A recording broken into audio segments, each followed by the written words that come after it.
So trauma, it reduces our cognitive flexibility. So the brain is really simplifying our world around us in order to reduce the cognitive load, and also not just the cognitive load, but even the perceived risk at hand. And so things become either all good or all bad, or safe or unsafe, or it's either gonna be success or failure. And again, that's that black and white thinking, that either or.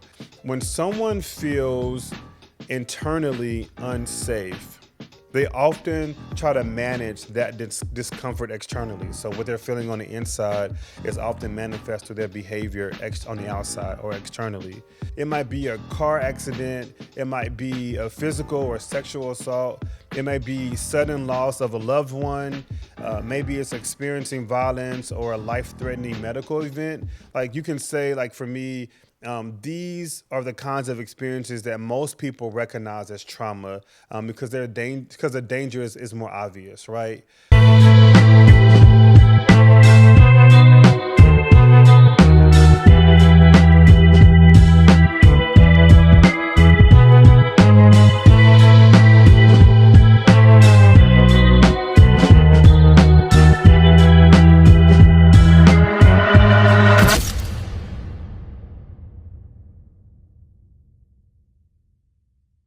Welcome back to another episode of the Heal to Lead podcast. This is my favorite place to be right now, right here in the studio. I'm your host, Kevin Overton-Hadnot, and you're tuning in to Heal to Lead.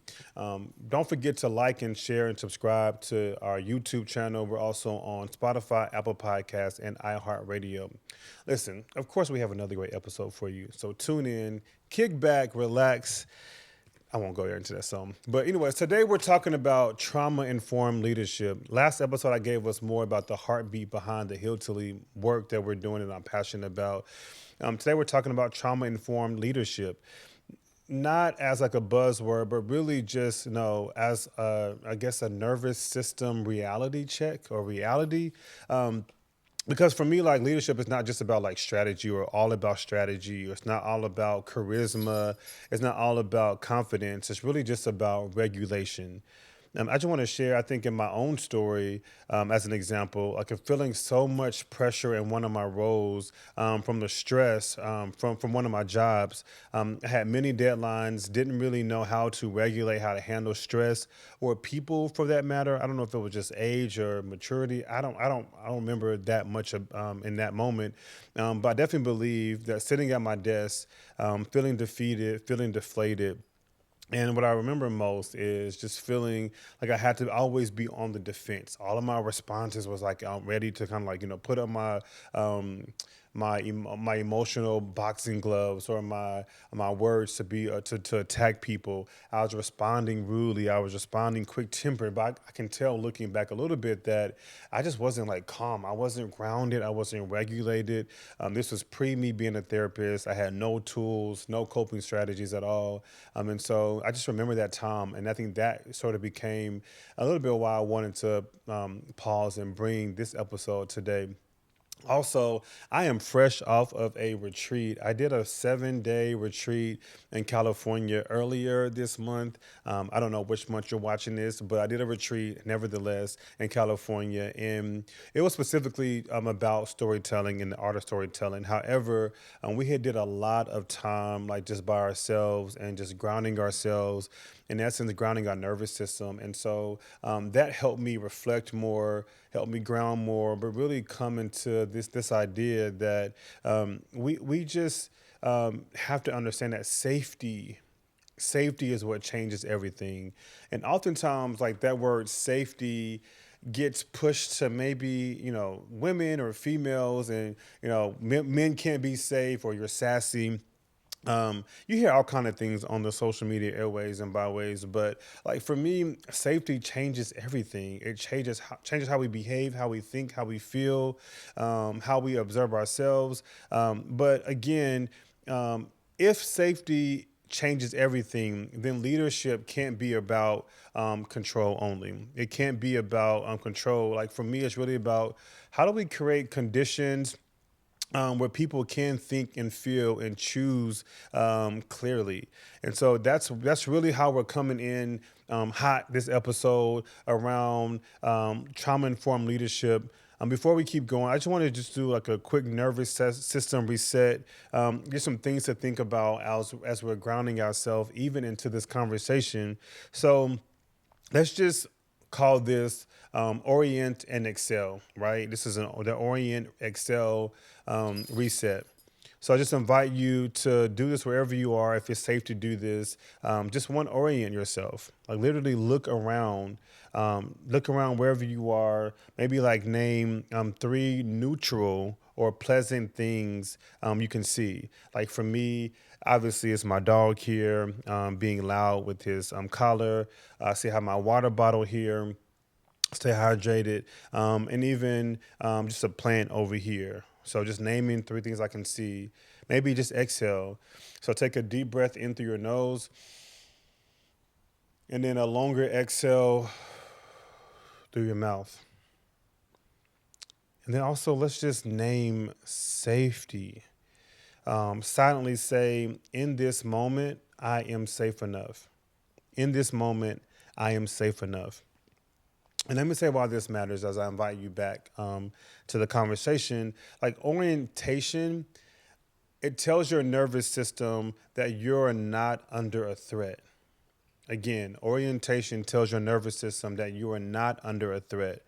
And then those long exhales, they're activating your parasympathetic nervous system, or your parasympathetic response, rather. So this regulation, for me, is just regulation. It's not an avoidance or anything else. It's really just allowing you to be more, become more regulated. So for me, like a regulated leader does not push or rush past safety. That's where they start. A regulated leader does not push past safety. They start there. So a little bit more about trauma-informed leadership. Trauma in itself, I thought we could just define that. It's obviously psychological, but it's an experience that is perceived as physically or emotionally harmful or life-threatening, and has a lasting adverse effect on a person's functioning and well-being. So trauma is really like when something happens that feel harmful or threatening, and it sticks with you. It sticks with you in ways that change how your body and your mind function. Maybe some examples of trauma. I think there's three different types that I want to bring up for now, maybe in a way to synthesize a little bit better. Maybe there's more acute, obvious trauma. We know about chronic, more repeated trauma. And then another one I wanted to bring to the conversation is like relational trauma. And I'll talk about those briefly. So acute, obvious trauma, like these are like single events that overwhelm your nervous system. Again, single events that overwhelm the nervous system. It might be a car accident. It might be a physical or sexual assault. It may be sudden loss of a loved one. Maybe it's experiencing violence or a life-threatening medical event. Like you can say, like for me, these are the kinds of experiences that most people recognize as trauma, because because the danger is more obvious, right? Another way to think about trauma is chronic, more repeated trauma. These are like ongoing experiences that keep your nervous system in survival mode.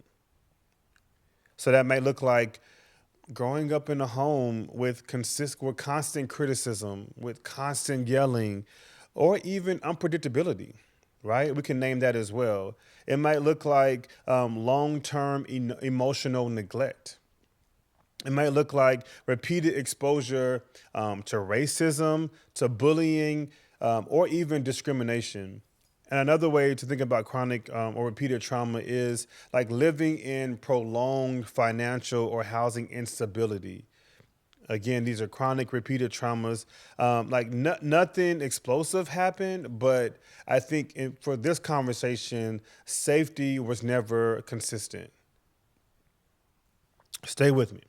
Relational trauma. I think these are very common, but often gets missed. So, like these are trauma that happens inside of relationships or in relationship. Maybe it was a caregiver who was who were emotionally unavailable, or maybe it's being pushed or punished for expressing feelings. Maybe it was love that was conditional, but based on performance or behavior. And also trauma that happens in relationship also could look like having to grow up too fast or be the responsible one.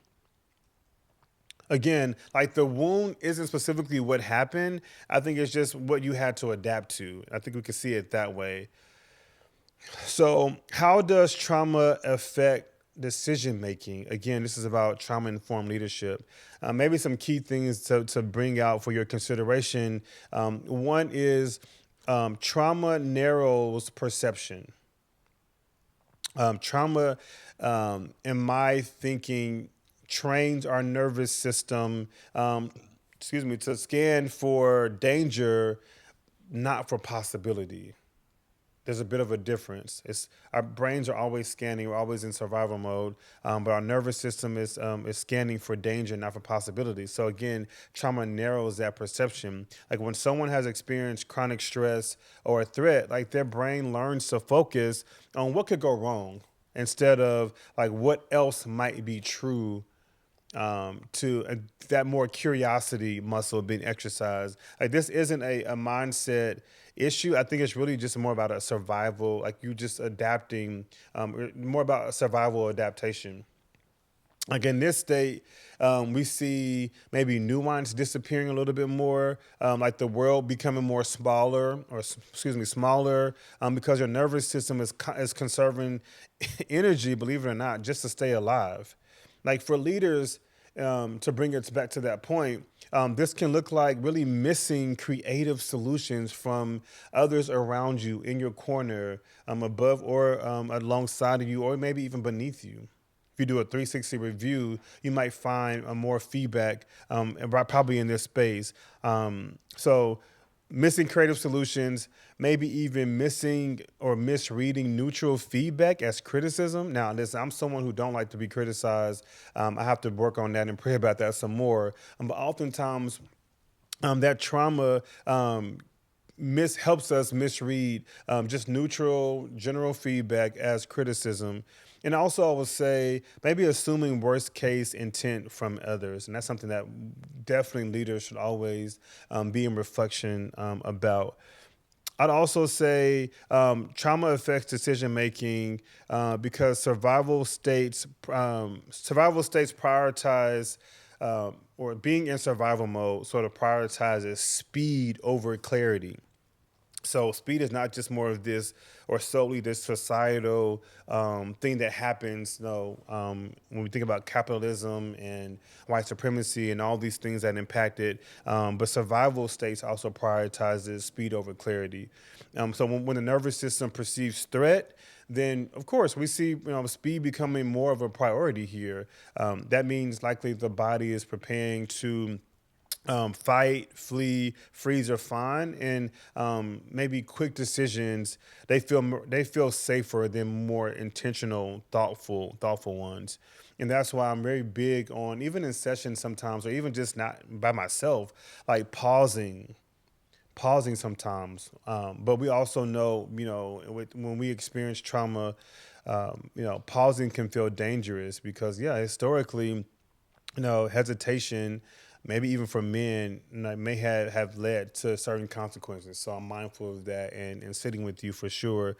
But yeah, this is why people in survival mode often we rush decisions. We often push for, immediate, quick actions. Maybe feeling intolerant, or just maybe more so feeling intolerant of uncertainty. And what's helpful to say here is clarity requires safety. I'll say it again. Not only is clarity kind, I said that, and that's Brene Brown, but clarity requires safety. Reflection it requires time. You just can't microwave reflection. I don't believe that. But yeah, in survival states, both can feel like luxuries that the body doesn't believe that they can afford at that particular moment, at that time.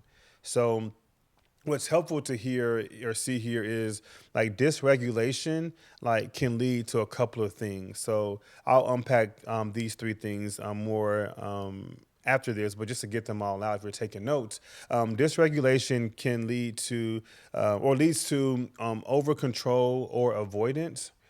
Dysregulation can lead to reactivity instead of responsiveness, and dysregulation can lead to just black and white thinking only. Now, that's not always a bad thing, but I would say for this conversation, dysregulation can lead to black and white thinking. So, what I mean by over control and avoidance, when someone feels internally unsafe, they often try to manage that discomfort externally. So what they're feeling on the inside is often manifest through their behavior on the outside or externally. Um, what is over control? Over control is an attempt to prevent uncertainty, because again, many of us, especially as leaders who are rushing, coming and going, we're uncomfortable when it comes to uncertainty. So over control is an attempt to prevent uncertainty, maybe micromanaging, having rigid rules, maybe needing things done exactly a certain way. And avoidance sort of is the flip side, right? It's really disengaging. It might be like procrastinating. It might be emotionally checking out in order to reduce some of that overwhelm or that feeling of being overwhelmed. So, both in my mind or my way of thinking are protective strategies. And I think it's also worth to say they're not like character flaws, but I think it's helpful to hear that they are protective strategies. So maybe just a helpful reframe here might be like control and avoidance are two different ways of saying, like, I don't feel safe enough to stay present. And again, this is not to judge yourself, um, to invalidate your feelings. I think it's just to give ourselves data. But again, just to say control and avoidance are two different ways of saying, like, I don't feel safe enough to stay present. So again, dysregulation can also lead to reactivity instead of responsiveness. Reactivity is what fast, it's automatic, definitely driven by the past, right? No future data in mind when it comes to reactivity. Um, Reactivity is fast, automatic, driven by the past. Responsiveness, though, is more slower. It's more intentional. It's more grounded in the present, in the right here and right now, being where your feet are, right? Just orienting yourself to this moment, to this space, and to this time, and to where you are right now. But in dysregulation, like tones escalate quickly, right? They go up and go from 0 to 100, from 20 to 1,000. Feedback feels like you're being attacked. I think I mentioned that already. And then small issues, they just trigger big reactions, right? And that's in dysregulation. So again, this happens because the nervous system is responding to stored memory and not current reality. So our nervous system is responding to stored memory, what's been stored based on our past, and not our current reality. So the body is going to react before the mind is able to, before the mind has really time to access, what's actually happening again in the right here and the right now. So maybe something to say out loud is like our reactivity is asking us, how do I protect myself? Like it's like this the how do I protect myself? But responsiveness is like, okay, what's actually needed here, right now? Also in dysregulation, we see a lot more black and white thinking. So trauma, it reduces our cognitive flexibility. Cognitive flexibility. So the brain is really simplifying our world around us in order to reduce the cognitive load, and also not just the cognitive load, but even the perceived risk at hand. And so things become either all good or all bad, or safe or unsafe, or it's either gonna be success or failure. And again, that's that black and white thinking, that either or. So gray areas, though, it does require a little bit more tolerance. It requires a little bit more patience. It requires a little bit more trust. And again, that's where counseling can come in to help you repair and heal some of those parts of you that may not yet be ready to dive fully into full tolerance, patience, and trust. Sitting with you for that. But yeah, gray areas require tolerance, patience, and trust. And again, these are resources that are ultimately scarce in just survival states. So this is why, if you identify as maybe like a dysregulated leader, that you may struggle with like collaboration sometimes. You may struggle with having differing perspectives. This is even for people of the faith community. You only see one way or the highway. Or even having, or even experience, you may struggle with rather complex problem solving. So, but this is my hopeful truth. Again, I'm the hope dealer at I am Kevin Overton on all social media platforms. But so I'm always want to bring hope. So if you're part of Hope Nation, shout out to you all. But the hopeful truth here throughout all of these that I've been talking about is, as you see your regulation increasing, or as regulation increases, like complexity can become more tolerable again. So there's hope in this, that again, as regulation increases, complexity becomes more tolerable, or becomes tolerable again. So how do I land this plane? Talking about how does trauma affect decision making.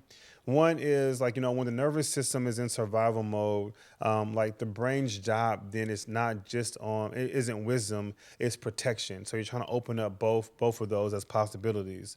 But you might ask, I think through this time, is like how does more about like how does trauma affect decision making? Maybe it's like decisions are made from fear, urgency, or past threats.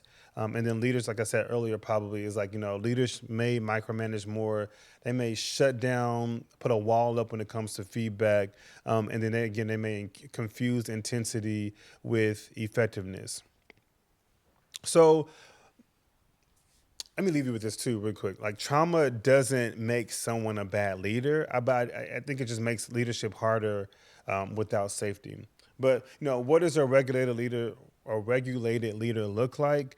Just a few thoughts on this, which is a regulated leader. Like maybe we are pausing before we responded. Like maybe if something is coming at you, maybe you take a 1 or 2 seconds, take a beat. Now, I think we used to weaponize take a chill pill, but that helps in moments where you feel like you're moving into dysregulation, and outside of like your window of tolerance or your sweet spot. So maybe you're pausing before responding. A regulated leader can tolerate discomfort without escalation. Can tolerate discomfort without escalation. Doesn't need immediate resolution to feel okay, and are leaders are able to model emotional range without dumping. I think for me, what comes up is just when we feel safe on the inside. I think I discussed this even when working with children in parent consultations. When when leaders feel safe on the inside, like they give others the permission to feel the same. It's a different concept a little bit with children, but I think since I'm stretching it here, but when leaders feel safe inside of themselves, they give others permission to feel safe as well. Again, that's going to be more contagious. Like, yeah, I think regulation is contagious. Like this, but also so is dysregulation. So I think you want to be mindful of that. Some questions as a leader that you might think about, or just three of them. One is like, where do I rush because slowing feels unsafe? Like, where am I rushing because slowing down feels unsafe? Again, not to judge yourself, not to be harsh on yourself, give yourself grace, and definitely give yourself the gift of data. But where do I rush myself because slowing down feels safe? Do I confuse urgency with importance? Do I confuse urgency with importance? Three is, how does my body feel when I lead? That's a good question. how does my body feel when I lead? Right? Is it tense? Is it relaxed? Is it clenched jaw? Is it tightening? Is it tight chest? Heart palpitations going hard? Headaches all the time? Listen, this is all just data that you should get. You should consider getting for yourself. Again, I would think about those three reflection questions. Where do I feel? Where do I rush because slowing down feels unsafe? Do I confuse urgency with importance? And then how does my body feel when I lead? Again, I'm always someone who's game for reflection, but leadership isn't always public. It's practiced privately. So that's kind of why I like those reflection questions for you all to think about. But now I'm going to transition to the the letter from the listener segment, where on each episode we read a letter from our listeners, and that's someone navigating life, mental health, and everything in between. This one was a short letter. They actually wrote me on my social media space, and they said, "Hey, I found you through social media. I see you talk a lot about self-reflection and healing. He says, I journal sometimes and I'm fine with it. But honestly, I don't know if I'm doing it right or where to start. How often do you journal? And what should someone do if they want to start but feel stuck? Again, I think probably most of my responses are going to start with let me just normalize where you are, right? Let me just normalize that. First, in my opinion, this is Kevin's opinion, I feel like there's no such thing as journaling wrong. There's no such thing as that. I think if you're writing, in my opinion, I guess like you're already doing the work. So I just want to normalize and start there. Like maybe the how often do I journal? I wouldn't say I journal every day. I mean, of course, I have a journal. It's on Amazon. Quick shameless plug for that. But I think I journal maybe once or twice or three times a week, depending on if I'm going to therapy for myself, if I'm consulting with other therapists, or if I'm just going for walks. It kind of depends on like what the week brings. But I wouldn't say I journal every day, but I journal often because I think there's so much in my experience that I'm having to externalized and not like let live inside of me or stay stuck. I mean, again, we know the book, The Body Keeps the Score. Like that happens in real life. And so I'm definitely always finding ways to externalize some of my experiences so I don't actually live those moments out as scripts in a negative way. So not every day for sure, but I will say I do journal intentionally. So I'm always finding like specific things to journal about. Maybe it's like my feelings and worry of the day, or maybe it's something that came up for me at work, or something that I just kind of held on to a little bit longer, or maybe what I'm bitter about, or maybe trying to hear God's voice and what He's calling me to do. So definitely intentionally, but definitely not every day. But again, if you're journaling once, twice, three times, however often you're doing it, that's fine for me. On other episodes, another therapist and I, we talked about maybe doing journaling in your phone. It can look like maybe voice journaling. It can look like however you want to journal. It's up to you. The sky is the limit. And I think for me, like just to say, like journaling isn't about being consistent. It's really just about building capacity, right? I think it's about building capacity. So I will say for someone who's feeling stuck, um, three things to help you kind of navigate that, maybe some starting points to consider. Again, start with the body, right? So before your thoughts, like maybe ask, like, what do I notice in my body right now? Maybe these can be some more journaling prompts. And what do I notice in my body right now? Another starting point is like just write without fixing. Oftentimes we are trying to be perfect beings, and it's not about perfection, it's about presence, right? But write without fixing. Like don't try to like problem solve anything. Maybe don't try to inspire yourself to be this great thing. Just witness, like witness what you're noticing, what's coming up for you. If you really wanted some journaling prompts, maybe use some permission statements, and to think about starting in an entryway. Statements like right now I feel maybe like what feels heavy lately is, and finish the sentence. Another journaling prompt could be like, if I'm honest, I'm avoiding, right? And dot dot dot, and I give yourself the gift of reflection and processing through that sentence. So right now I feel, what feels heavy lately is, if I'm honest, I'm avoiding XYZ. So I think those could be helpful. Maybe another tie back to leadership in general, since this is more about leadership. Like, no, this trauma informed leadership is very private, it's very internal sometimes as well. Like, when you can witness yourself without judgment, you can lead others without needing control. Again, when you can witness yourself without judgment, you can lead others without needing control. So I didn't say your name, Sean, but thank you for writing into the show. Again, if you want to write into the show, write into our show, healtolead@gmail.com. And who knows, we might read a letter on the show as well. Let me close it with here, right here.